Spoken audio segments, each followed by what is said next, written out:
Hello guys, and welcome back to the channel. So now guys, it is getting increasingly difficult to maintain the Fulanization agenda, especially after the arrowhead of that particular plan, Abakari, especially after his demise. So with Abakari gone, the real brain, the mastermind of the Fulanization agenda has now been removed from the plan, from the agenda, and it's now getting increasingly difficult now to maintain it. That alongside the pressure of the rest of the country now against this agenda has now reached that point that they are now starting to falter. Guys, I bring you this. Day after retirement, Adamu goes to office in uniform as Buhari delays new IGP appointment over ethnic consideration. So as I said, the pressure is now really being felt by these people, by the cabal, because the country now are now at that point that enough is enough. And it is not just the Fulanization, rather it is not just the Fulanization that has brought us to this point. It is the incompetence of the people being appointed added on to that Fulanization that has now brought us to this point. And these appointments, by the way, they are not popular within the divisions that are or the formations that these appointments are being made.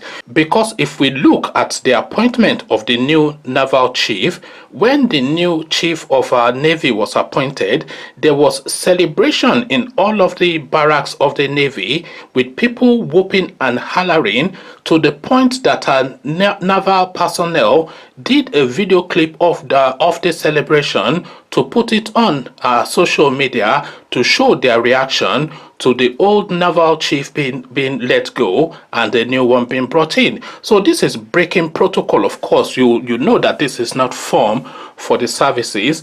The same thing repeated with the army. As soon as Tukor Buratai was let go, the barracks all over the country started to whoop and holler in celebration, and like their naval counterpart, they also put out a clip of this celebration out there in the media space. So it is very difficult now, and it's getting increasingly difficult to appoint these incompetent Fulanis for no other reason other than their loyalty to Buhari as a person, and that in contrast to one, and first, their loyalty to the Nigerian state, and two, their capacity to carry out the duties that they were appointed to carry out. So the pressure is on, as again, day after retirement, Adamu goes to office in uniform as Buhari delays new IGP appointment over ethnic consideration. So now let's now see now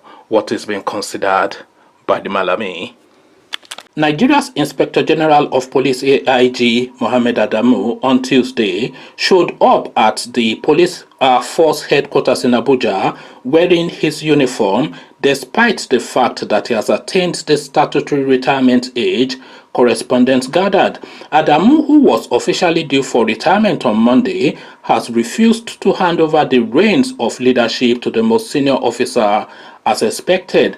Correspondents gathered that police officers at the force headquarters were upset and shocked when the IGP appeared at the Louis Edet house in uniform. He is still here now. He refused to hand over despite not being given an extension by the president. He is a lawless man, an officer said. The president was supposed to convene a meeting of the police council, which has the mandate to appoint a new IG, but that had not been done as at the time of filing this report.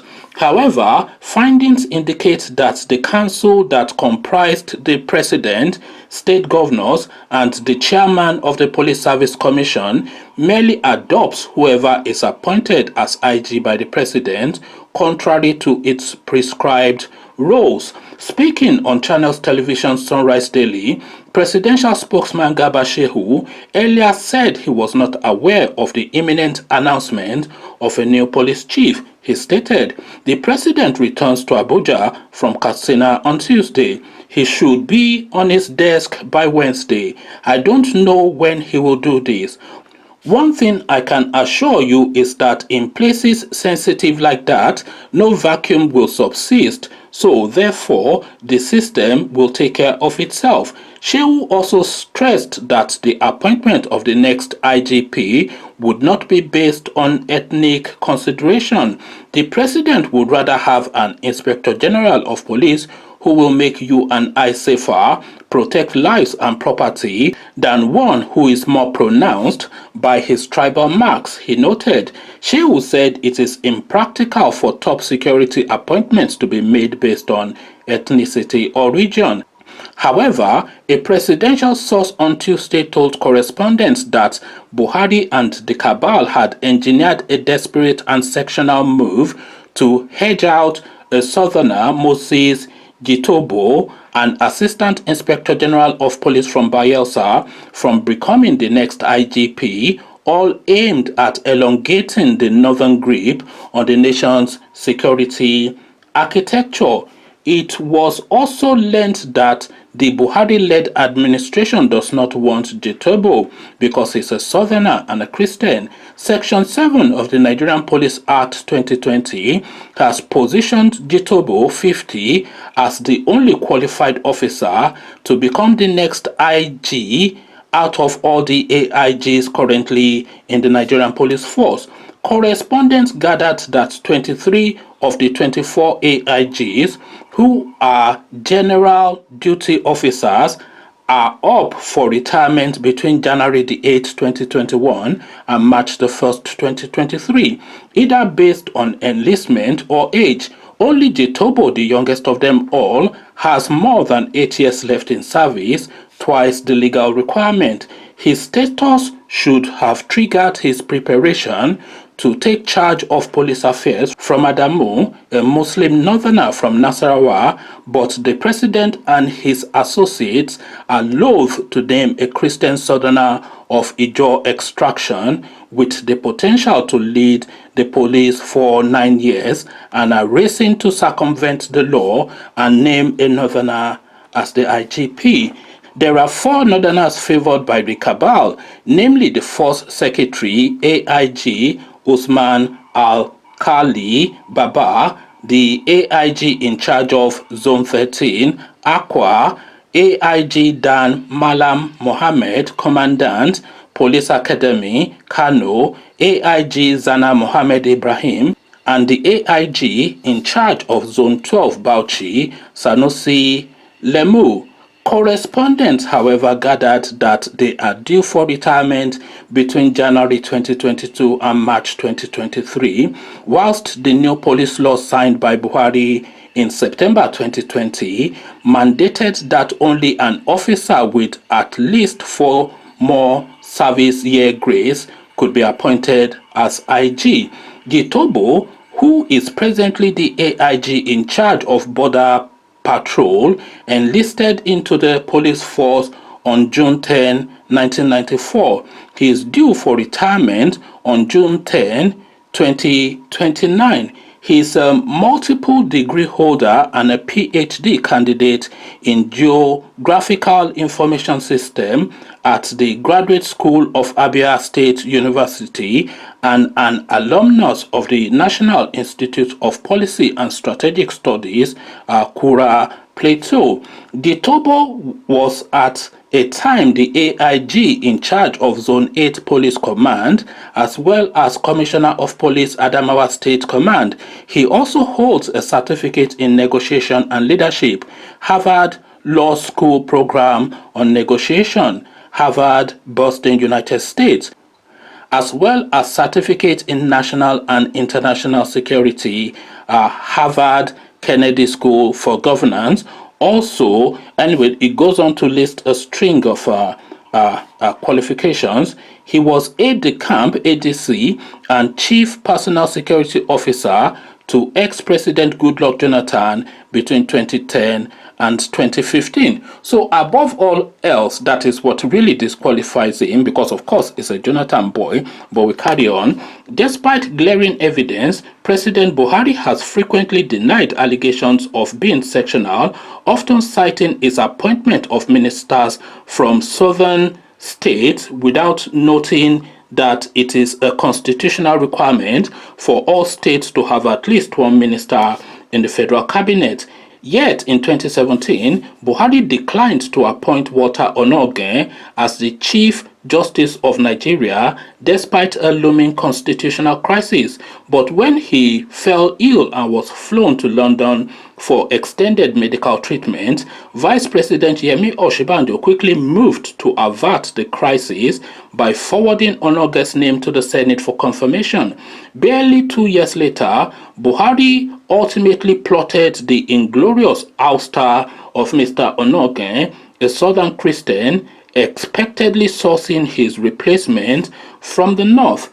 In 2018, Buhari oversaw the infamous removal and controversial replacement of Matthew Seyefa, a former acting Director General of the State Security Services from Bayelsa, after seeing that the senior positions from which he could appoint the next SSS DG were occupied by Southerners. Buhari ignored them to name Yusuf Bichi from Kano years after his retirement from service. Last year, Azuka Azinge was removed from office as Registrar General of Corporate Affairs Commission on allegations of false asset filing. Azinge was subsequently replaced with a northerner and was never prosecuted for purported allegations. Ex-National Pension Commission Chief Chinelo Onohu was similarly booted out of office and her position immediately ceded to the north. So the Fulanization, of course, I mean, we all know this, and we all know, come rain or hell water, or whatever that saying is, come what may, and even if the heavens fall, which it will not, Buhari is going to appoint a northerner as the next IG. There's absolutely no question about that, and this has been the antecedent all the way through, and this was how he started this regime, by the way. A lot of you that were paying attention, especially when this guy came in and were listening to how the government was going to run, the appointments when they were being made as far back then as 2015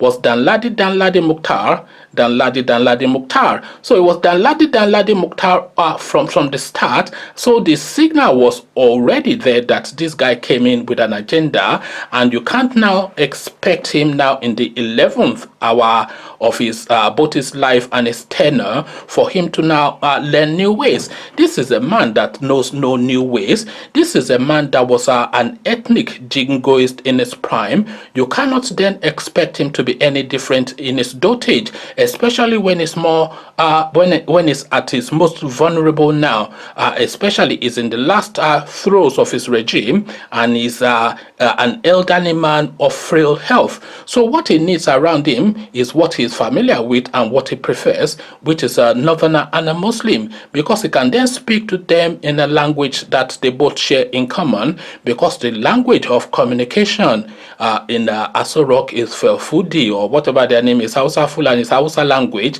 That is what they speak in Aso Rock, and if you cannot speak the language, then how can you communicate with the president?